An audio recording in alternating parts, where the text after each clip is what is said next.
বাংলাদেশের আলোচিত পিলখানা হত্যাকাণ্ডের ঘটনায় 16.5 বছর ধরে কারাগারে আটক 178 জন প্রাক্তন বিডিআর জওয়ান জামিনে মুক্তি পেয়েছেন। এর মধ্যে গাজীপুরের কাশিমপুর কারাগার থেকে মুক্তি পাচ্ছেন 126 জন। বৃহস্পতিবার কাশিমপুর কারাগার থেকে মুক্ত হয়েছেন।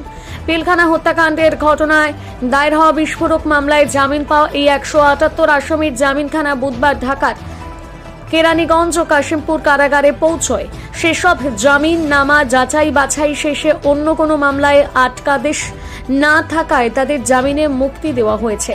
বিডিআর বিদ্রোহের ঘটনায় করা হত্যা মামলায় খালাস পাওয়া ব্যক্তিরা বিস্ফোরক দ্রব্য নিয়ন্ত্রণ আইনে করা মামলায় জামিন পান গত 19 জানুয়ারি। আসামি পক্ষের আবেদনের পরিপ্রেক্ষিতে কেরানীগঞ্জে কেন্দ্রীয় কারাগারে স্থাপিত বিশেষ আদালতের বিচারক ইব্রাহিম মিয়া ওই জামিন আদেশ দেন। ওই আদেশের মধ্য দিয়ে গত 16 বছরের মধ্যে প্রথমবারের মতন এই আসামিরা জামিন পান। উল্লেখ্য, 16 বছর আগে 2009 সালে 25 ফেব্রুয়ারি সীমান্তরক্ষী বাহিনী বিডিআর এর সদর দপ্তর ঢাকার পিলখানায় বিদ্রোহ হয়। সেদিন বিডিআর এর কয়েকশো সদস্য পিলখানায় নৃশংস হত্যাকাণ্ড চালায়। প্রায় 2 দিন ব্যাপী চলা বিদ্রোহে বিডিআর এর তৎকালীন মহাপরিচালক মেজর জেনারেল শাকিল আহমেদ সহ 57 জন সেনা কর্মকর্তা নিহত হন। সব মিলিয়ে 74 জনের মরদেহ উদ্ধার করা হয়। পিলখানায় বিডিআর এর বিভিন্ন পর্যায়ে দায়িত্ব পালনরত সামরিক বাহিনীর কর্মকর্তাদের পরিবারের সদস্যরা সেদিন নৃশংসতার শিকার হন।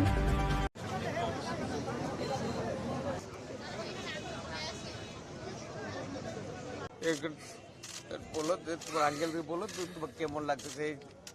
অনেক ভালো লাগতেছে। 16 বছর পর আমার মেয়েকে পেয়ে আমাকে এই মুহূর্তে কেমন লাগতেছে সেটা এই অনুভূতিটা এখন প্রকাশ করার মতো আমি ভাষা পাচ্ছি না। এই মেয়েটার যখন বয়স 3 মাস যখন বয়স, তখন আমি মেয়েটাকে ওর মায়ের কোলে তুলে দিয়ে আমি গেছিলাম যে আমি কোনো অপরাধ করি নাই, আমি ইনশাল্লাহ আমি ভালোভাবে সুস্থভাবে আমি নির্দোষ হয়ে আমি বাড়ি ফিরবো। ছেলেকে পেয়ে অনেক আনন্দ লাগতেছে। ছেলেকে আজকে এত বছর পরে পাইছি। ছেলে আমারে আপনি সন্তানকে পেয়েছেন? জি, আমার ছেলেকে আঙ্কেল, এই যে আমার ছেলে। এভাবে কি আপনারা জড়িয়ে ধরতে পেরেছেন কি? না না, আর ধরতে পারিনি। এই যে ধরতে পারলেন, কেমন লাগছে? খুব ভালো লাগতেছে। ডক্টর ইউনূস ছাত্র আন্দোলনকে অনেক ধন্যবাদ। ভাইয়ের সাথে কি দেখা হতো এখানে? হ্যাঁ, আসতাম মাঝে মধ্যে। কি বলতো ঘটনা সম্পর্কে? কি বলতো? ঘটনা সময় কিছু বলতো না, মানে সাক্ষী দেওয়ার জন্য বলছিল, পরে বলছে না আমি কারোর বিরুদ্ধে সাক্ষী দিব না। এর জন্য উনি এত বছর সাজা কাটলো, নিজে কষ্ট করলো। সাক্ষীতে বলছিল যে ওনাকে কি বলতে হবে? বলছিল যে সাক্ষী দাও, তুমি বেঁচে যাবা। বলছে না আমি কারোর বিরুদ্ধে সাক্ষী দিব না। এই কারা এই ঘটনা ঘটিয়েছিল সত্যিকারের সেটা কি বলতো? না, সেটা 12টা পর্যন্ত ডিউটি করে আসছে, ভাগ করে এই মেয়েটারে লেখাপড়া করো, সবকিছু করে। আর কেউ দেয় না। মহান আল্লাহ পাকের কাছে লাখ লাখ শুকরিয়া। এখান থেকে বাইরে হচ্ছে এটাই অনেক শুকরিয়া। বাবা মা বৃদ্ধ, তাদেরকে দেখাশোনা করার লোক নেই। মুক্ত আকাশে ভাইরা আজকে আল্লাহ পাকের কাছে লাখ লাখ শুকরিয়া। আল্লাহ পাকের কাছে আপনাদেরকে অনেক অনেক ধন্যবাদ। আপনাদেরকে অনেক অনেক ধন্যবাদ। সরকারের চাওয়া, আমরা দীর্ঘদিন যাবৎ জেল কাটছি, কিছু জানি না। আমাদের বউ বাচ্চা নিয়ে যাতে আমাদের ভালোভাবে চলতে পারি, আমাদের যাতে চাকরিটা ফেরত দেয়, আমরা কিছু জানি না। পূর্বের ন্যায় যেন দেয়। আজকে দেখেন বিমানে খবর শুনি, বিমানে যে ভোটার থেকে আসে ওই রাজশাহীতে এসে হামলা করতেছে, এই করতেছে।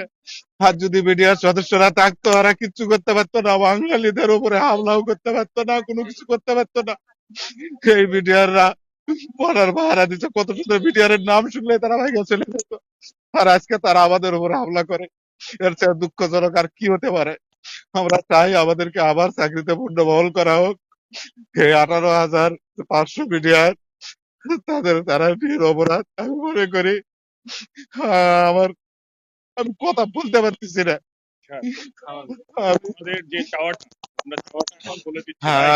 করবেন না, আমি আমাদের সবাইকে সাধুবাদ জানাচ্ছি। আপনারা পরবর্তী যারা আমাদের জেনারেশন রয়ে গেছে ভেতরে, তাদের মুক্তির পথ যেমন সক্ষম হয় সে ব্যাপারে আপনারা সবাই কথা বলবেন, সোচ্চার হবেন। এই অনুরোধটুকু আপনাদের সবার কাছে আমার রইল। আমার জন্য দোয়া করবেন, আমি আপনাদের জন্য দোয়া করব। এই সমাজ আজকে যে মুক্ত হয়েছে, যে জন্য মুক্ত হয়েছে, যারা শহীদ হয়েছে, যারা এখন পঙ্গু অবস্থায় আছে, তাদের সবার জন্য আমার দোয়া থাকবে। যারা কবরবাসী হয়ে গেছে, আল্লাহ যেন তার বেহেশত নসিব করে। আর আমাদের মধ্যে থেকেও যারা মারা গেছে, আল্লাহ যেন তাদেরকে বেহেশত নসিব করে। যারা বেঁচে আছে, অসুস্থ অবস্থায় আছে, অনেকে চিকিৎসা করতে পারছে না, চিকিৎসা হয় না, লং টাইম লাগে। তো চিকিৎসার অভাবেই অনেকে মারা যাচ্ছে, সুচিকিৎসা সম্ভব হচ্ছে না। জেলবন্দি থেকে চিকিৎসা করা খুবই কঠিন। তো যা হোক, যে অবস্থায় আসছে, একটা জিনিস দাঁড় খুলে ফেলছে। এখন হয়তো বাকিটা আপনাদের চেষ্টায়, আপনাদের কথায় হয়তো অনেক কিছু উন্মোচন হবে। তো আমি আশাবাদী আপনারা মুখ খুলে কথা বলবেন, এখানে ভয়ের আগে কিছুই নাই। আমার এখন ভয়ের কিছু নেই, আমার জীবন শেষ পর্বে। আমার 70 বছর বয়স। আমি 8 সালে অফিসার হয়েছিলাম, তখন আমি র্যাবে ছিলাম। যাই হোক, আল্লাহ পাক আমাকে যে কোনো কালের কর্মে নিয়ে আসছে এখানে জেলখানায়। 16টা বছর আমি জেলের ঘাঁয়ে টেনে গেলাম। আমি হারাইছি পরিবারের সবাইকে, এখন শুধু আল্লাহ আমাকে রাখছে। সবাইকে বলতে কাকে কাকে? বলছে বাবা হারাইছি, মা শয্যাশায়ী, জানি না বেঁচে আছে। ছিল আমার পিতৃ সমতুল্য, সে পিতা হত্যার দায় আজকে আমি জেলখানায়। কিভাবে তার সন্তানদের পিতাকে হত্যা করতে পারে? অত কিছু বুঝি না। পিছনে 5টা গেট আছে, সেই 5টা গেট আমি কোনো চিনি নাই। 5টা গেট আছে পিলখানাতে, আমি সেই 5টা গেটই চিনতাম না। আর সেই মামলায় আমাকে আজকে 16 বছর আমার বাবা মা ভাই বোন থেকে আমাকে আলাদা করে রাখা হয়েছে। এর চেয়ে খারাপ, এর চেয়ে অপমানজনক জীবন আর কিছু হতে পারে না। আমরা কোনদিন ভাবি নাই যে এই আমাদের পিতা হত্যার সমতুল্য, পিতা যারা আমরা আমাদের পিতা ভাবতাম, আমাদের অভিভাবক ভাবতাম, তাদেরকে হত্যার দায় আমাদেরকে জেল কাটতে হবে। তা আসলে এটা আল্লাহ পাকের একটা কুদরত, আল্লাহ পাকের সুন্নাহ এটাই যে পৃথিবীর বুকে যত বড় বড় নমরুদ ফেরাউন আসছে, আল্লাহ পাক তাদেরকে ছোট ছোট দিয়ে ধ্বংস করছে। ইতিহাস বলে আল্লাহ পাক রব্বুল আলামিন আমাদেরকে সেই আরেকটা কালের সাক্ষী করে দিল। আমরা দেখলাম সচক্ষে। হ্যাঁ, তো আমাদের সরকারের কাছে এবং বাংলাদেশের আহ্বান ছাত্র জনতার কাছে আমাদের একটাই দাবি, আমরা যেন আমাদের হারানো সম্মান ফিরে পাই।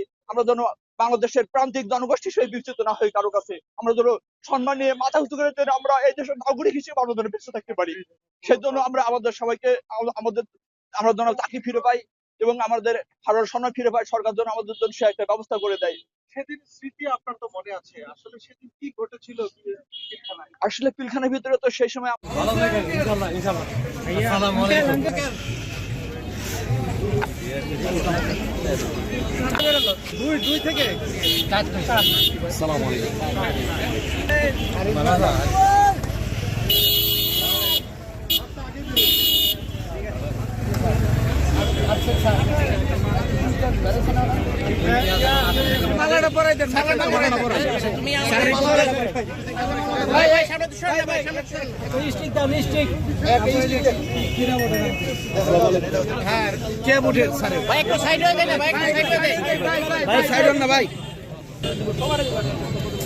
বিডিআররা যারা জেল খাটছি, আমাদেরকে অহেতুক ভাবে জেলটা খাটাইছে এই ব্রিটিশ সরকার। এটাই আমি দায়ী করি। তার কারণ বিডিআর সদস্যরা নিরপরাধ, সেই হিসাবে জেলটা খাটাইছে আমাদেরকে একেবারে অহেতুক। আমার নাম সুবেদার শফিজউদ্দিন, আমি ভলিবল খেলোয়াড়। আমি জাতীয় টিমে 26-27 বার বাইরে গেছি, সেদিনও আমি খেলতেছিলাম। তারপরে আমি জেলে। আপনি কি বললেন? শফিজউদ্দিন।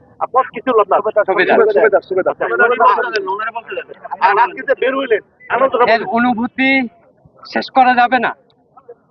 এর অনুভূতি আল্লাহ যে আজকে বাইর করছে, আপনাদের উসিলায় বা ছাত্রদের উসিলায় আমরা বাইর হয়েছি। 16টি বছর আমাকে কে ফিরিয়ে দিবে? এই 16 বছর আমার জীবন থেকে চলে গেল, এটার জন্য দায়ী কে? আমি জাতীয় টিমের ভলিবল প্লেয়ার ছিলাম, 27টা দেশে গেছি, তারপরে আমি জেল খাটলাম কেন? এটাই আমার প্রশ্ন।